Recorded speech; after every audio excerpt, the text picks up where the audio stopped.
Last week, I shared with you how my encounter with Jesus made me believe that he was not an ordinary man, and that everything he said and did could only be understood by the power of God's Spirit. I told you how I started giving much thought to the miraculous signs he was doing, and realized that the first miracle he performed, turning water into wine in Cana of Galilee, was actually an announcement he was making about himself. And the announcement was that he was from God, that he had power over nature, and that he brought real joy to all who welcomed him into their lives. And the joy that he brought did not end like the joy brought by other things. Jesus did many other miracles as well. If every one of them were written down, I suppose that even the whole world would not have room for the books that would be written. But the second miracle he performed in Galilee confirmed to me what I had learned on that night when I went to see him the first time.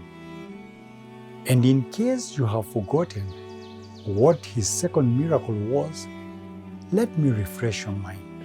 It was the healing of the son of a royal official based in Capernaum.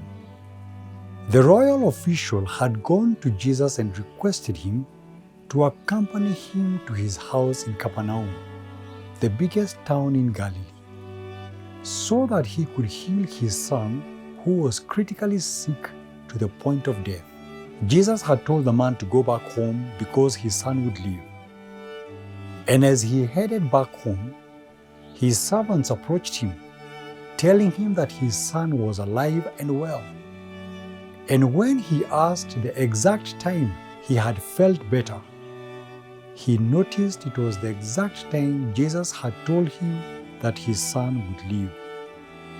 I noticed some similarity between the royal official and the bride and groom in Cana of Galilee, who had invited Jesus into their wedding. And this was a similarity. The official, just like them, had invited Jesus into his home. Secondly, I noticed that he believed and obeyed the instructions of Jesus to go back home. Just like the servants at the wedding had believed and obeyed when Jesus told them to fill the ceremonial water jars with water, then serve it to the master of the ceremony, not knowing the water had been turned into wine. The royal official simply obeyed the instructions Jesus had given him, and his son was healed.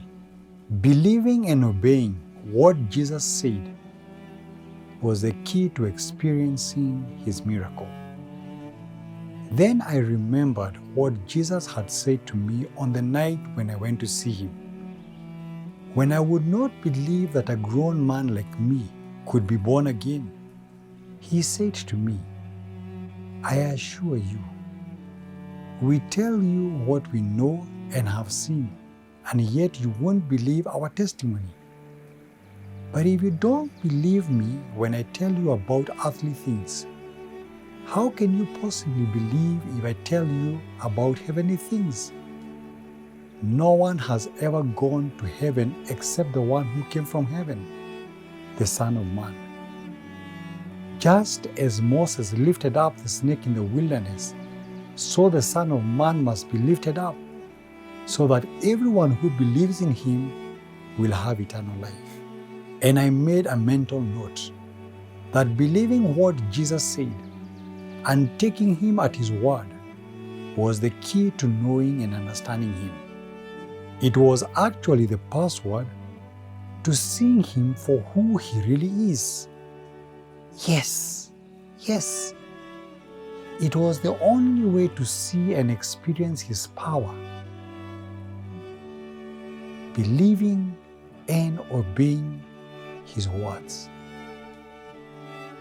Now, the only thing I did not understand was what he meant when he said, "Just as Moses lifted up the snake in the wilderness, so the Son of Man must be lifted up."